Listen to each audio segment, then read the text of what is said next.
కృష్ణవంశీ అంటే నాకు ఎంత ఇష్టం అంటే అంత ఇష్టం. ఆయన 2 సినిమాలు 100 సార్లు చూడమని చూస్తాం. మురారి ఒకటి నిన్నే పెళ్ళాడతా, రెండోది రంగమార్తాండ.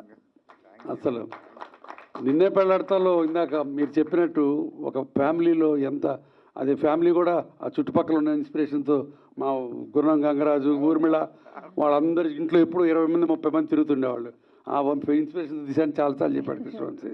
కాదు అప్పుడు నేను ఇంకా పరిచయం లేదు కృష్ణవంశీకి, లేకపోతే హీరోగా నాకే ఇచ్చేవాడు రోలు.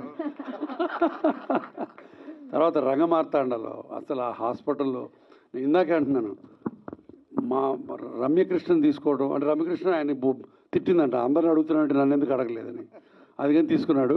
బట్ బ్రహ్మానందన్ గారికి ఆ క్యారెక్టర్ ఇవ్వటం అసలు కృష్ణవంశీ ఇంటలెక్చువల్ సుపీరియారిటీ. కృష్ణవంశీ రంగమార్తాండ తెలుగు సినిమాల్లో ఒక శంకరాభరణం లాగా ఒక కళాఖండం, అది నువ్వే తీయగలిగావు. నాకు అర్హత మాట ఎలా అదృష్టం మాత్రం చాలా ఉంది. పెద్దలు విశ్వనాథ్ గారితో కానీ, అటు బాలసుబ్రహ్మణ్యం గారితో కానీ, ఇటు బాబాయ్తో కానీ దాదాపు అందరితోనూ 20 ఏళ్ళకి పైగా పరిచయం. వాళ్ళందరూ నన్ను కొడుకులాగానే ట్రీట్ చేశారు. బాబాయ్ అయితే నేను ఆయన దగ్గర చదువుకున్నాను. ఏ గంగావతరణం పాట అయితే విశ్వనాథ్ గారు విని ఆయనకి అవకాశం ఇచ్చారో దాన్ని మొట్టమొదటి తప్పులుగా నేర్చుకుని దెబ్బలు కూడా తిన్న ఇది కాకినాడలో చదువుకున్నప్పుడు ఆయన ఉద్యోగం చేసేవారు అక్కడ. తర్వాత సినిమాల్లో వచ్చిన తర్వాత నేను సినిమాల్లో ఎక్కువ పాడిన పాటలు కూడా ఆయనవే కావడం నా అదృష్టం. అయితే ఈ కార్యక్రమాల్లో ఈ అదృష్టాన్ని నాకు ఆపాదించినటువంటి వ్యక్తి రామ్ గారికి, శృతిలయ ఫౌండేషన్కి నేను ఎప్పటికీ రుణపడి ఉంటాను. అప్పుడు గురుగారితో దాదాపు 30 ఎపిసోడ్లు, విశ్వనాథ్ గారితో అది కూడా 2 ఏళ్ళ జర్నీ. అది ఇప్పటికీ చెప్తాను కదా, నాకు ఎంతో గౌరవాన్ని తీసుకొచ్చి పెట్టింది. అలాగా ఇది ఇంకొక మహాయజ్ఞం.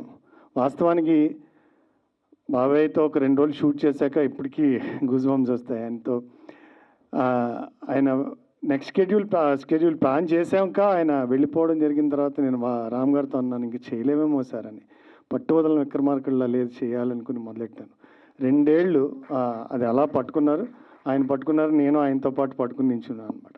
అయితే రామ్ గారు చెప్పారు చాలామంది వ్యక్తులు మనకి, ముఖ్యంగా రామ్ గారు చెప్పిన వారితో పాటుగా మొట్టమొదటి వరుసలో ఉండే వ్యక్తి ఎవరైనా ఉన్నారంటే డాక్టర్ గురువారెడ్డి గారు.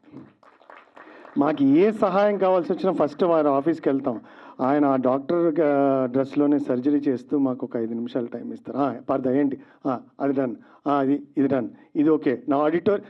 నా ఆడిటోరియం ఎన్ని రోజులు కావాలంటే అన్ని రోజులు వాడుకొని నా మీటింగ్లు బయట పెట్టుకుంటాను. నాకు ఇదే కాదు అసలు, అంటే మా టీంని, మా క్రూని ఎన్ని రకాలుగా ఆయన చూసుకున్నారంటే అదొకటే ఎత్తు. అయితే ఈ కార్యక్రమం ఇప్పుడు నిన్న కూడా చిరంజీవి, నేను స్వాతి ముత్యంలో కమలాసన్ రాగా ఆయనకి చిరంజీవి గారిని నేను ఒక మెసేజ్ పెట్టాను. ఆబ్వియస్లీ చిరంజీవి గారు చాలా ఉంటారు. నాకు ఎక్కడ స్విచ్ చేస్తే లైట్ లేదని గురువారెడ్డి గారి ద్వారా అయితే అయిపోతుందని తెలుసు. ఇది బాబాయ్ కోరిక. యోగి మీ తమ్ముడు నీకు తెలుసు, మేమందరం కూర్చున్నప్పుడు ఇది ఫస్ట్ సిరీస్ ఓపెనింగ్ చిరంజీవి గారితో చేయిద్దాము, నేను మాట్లాడతాను నీతో అన్నారు. సార్ గురువారెడ్డి గారి దగ్గరికి వెళ్ళి చిరంజీవి గారికి చెప్పండి, ఇది శాస్త్రి గారి కోరిక. ఎంత బిజీగా ఉన్నారు. 2 రోజుల క్రితం వచ్చింది, ఇంక ఎపిసోడ్ లాస్ట్ సబ్మిషన్కి వెళ్ళిపోతున్నప్పుడు రోజు ఆయనకి పొద్దునే good morning sir, good afternoon sir, ఆయనకు తెలిసి ఎందుకు పెడుతున్నాను. పాప ఆయన వెంటనే నాకు పెట్టడం అనేసి ఆయన కూడా అదే విషయం. మొత్తానికి అలాగా sir, we owe you lot. ఎందుకంటే ఏం ఆశించకుండా సంగీతం, సాహిత్యం అంటే చెవులు కోసేసుకుని, ఇంకా కళాకారులు అంటే ఏమైనా ఇవ్వడానికి సిద్ధంగా ఉండేటువంటి అలాంటి ఒక మంచి మనుషులు. ఇప్పుడు ప్రతి వాళ్ళకి ఒక స్వార్థం ఉంటుంది. నాకు ఈ కార్యక్రమం చేస్తే నాకు మంచి పేరు రావాలనే స్వార్థం, ఇలాంటి పెద్దలందరితో పనిచేయాలనే స్వార్థం లేకుండా ఏముండదు. ఆయనకి ఏంటంటే ఒక మంచి సంగీతం, ఒక మంచి సాహిత్యం బయటికి రావాలి, కళాకారులకు మనం గౌరవం ఇవ్వాలి, వాళ్ళందరూ కారణ జన్ములు అని భావిస్తారు. అది చిన్నైనా పెద్దయినా, అది బాపు గారు కావచ్చు, పార్థసారథి కావచ్చు, అక్కడి నుంచి ఇక్కడి వరకు ఆయనకి ఏం తేడా లేదు. Sir we really owe you lot. And అలాగే ఈ మొదటి నుంచి నా ఈ కార్యక్రమం మొదలెట్టింది నుంచి ఏం చేసినా కూడా వ్యయప్రయాసలతో కూడిందే. ఇప్పటికీ మాకు ఎంతోమంది మిత్రుల్ని రిక్వెస్ట్ చేసి సగం బాబాయ్ గారి పుణ్యమా అని, ఆయన పేరు పుణ్యం ఇందులో పాల్గొన్న మహానుభావులు, తర్వాత మాకు సహకరించిన మిత్రుల వల్ల ఇప్పటికీ ఒక 70% ఫైనాన్షియల్గా గట్టాక ఇంకా ఒక 30% డెఫిషియెంట్ ఉంటుంది.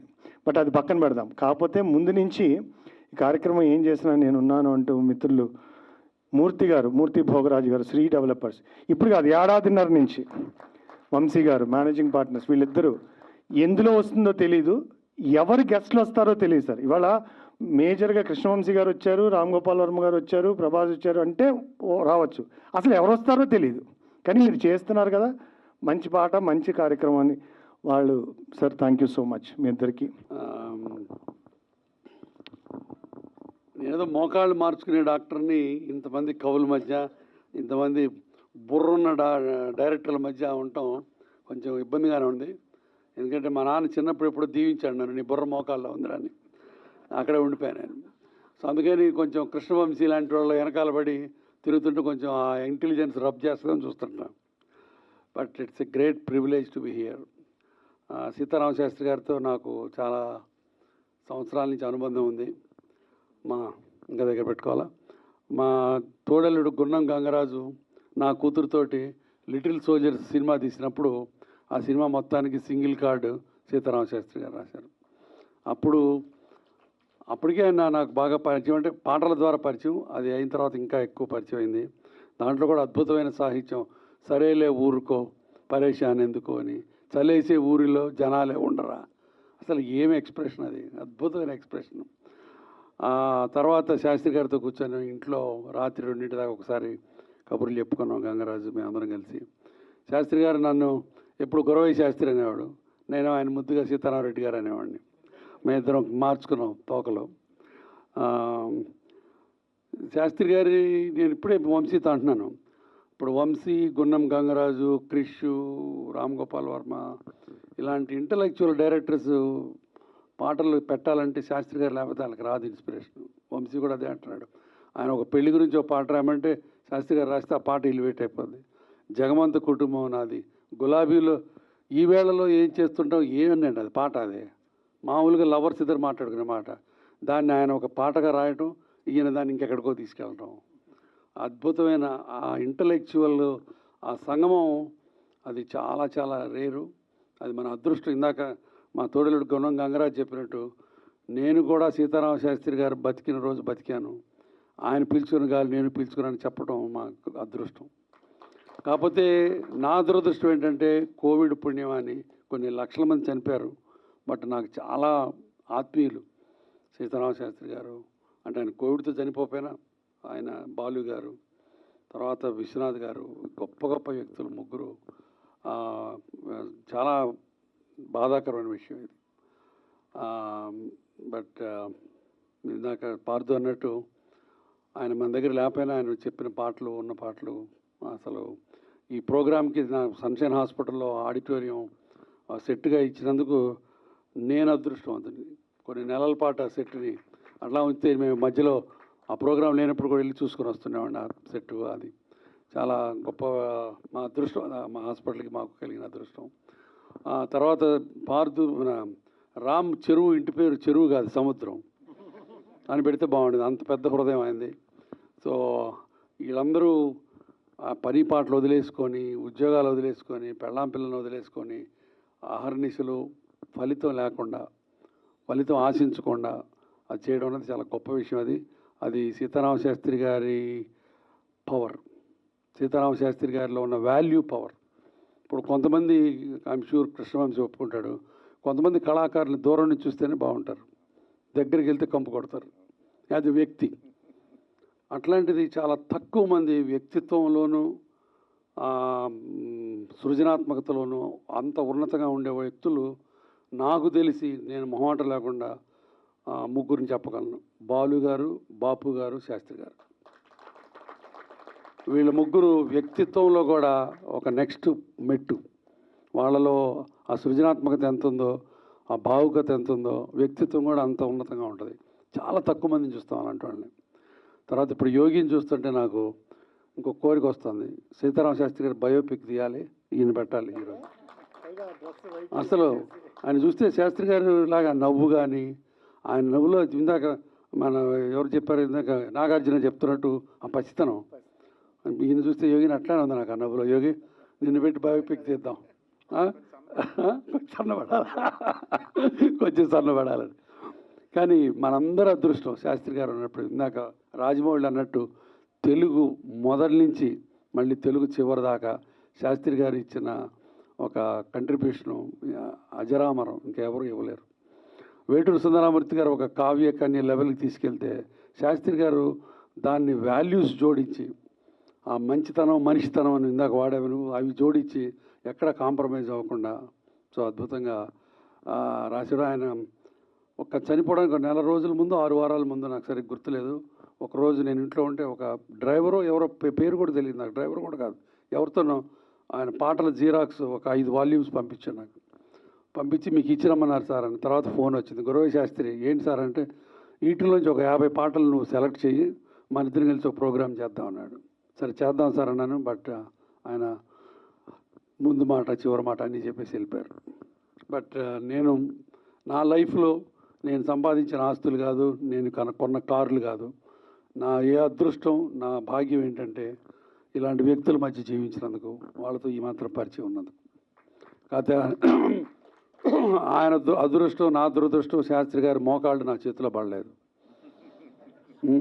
నేను విశ్వనాథ్ గారిని ఎప్పుడు అంటుండేవాడిని, సార్ మీరు నేషనల్ ట్రెజరు తాజ్మహల్ లాంటి వాళ్ళు, మీ మోకాళ్ళు మార్చుకోవాలి మేము అంటే, నన్ను చూడగానే మోకాలు పట్టుకు పక్క వెళ్ళిపోయాడు. అట్లానే చిరంజీవి గారిని ఇందాక పారుతున్నట్టు ఆయన అంత బిజీలో ఉండి నేను మెసేజ్ పెడితే ఇట్లా శాస్త్రి గారి చివరి కోరిక సార్ అంటే, అయ్యో లేదండి తప్పకుండా చేస్తా. ఆయన పాప 2 రోజుల కింద ఢిల్లీ పద్మవిభూషణ్ దానికి వెళ్ళొచ్చారు. ఆ రోజు జిమ్లో అయిన తర్వాత మళ్ళీ షూటింగ్ 80 మంది మధ్యలో కూర్చొని 6ంటికి డాల్బీ థియేటర్లో చేసి మళ్ళీ నాకు 3 పంపించి ఆడియో బిట్లు, మళ్ళీ దానికి ఒక సపోర్టింగ్ వాయిస్, ఈ 3 బాగున్నది తీసుకోండి, మళ్ళీ రిపీట్ చేశాను, మళ్ళీ చూసుకోండి, బాగోలేదంటే మొహాటం లేకుండా మళ్ళీ రాయండి పంపించండి, సాయంత్రం మళ్ళీ రికార్డ్ చేసి పంపిస్తాను, ఇవన్నీ వాయిస్ నోట్తో ఆయన. అది ఆ గొప్ప వ్యక్తికి అంత ప్రేరేపించింది ఈ గొప్ప వ్యక్తి.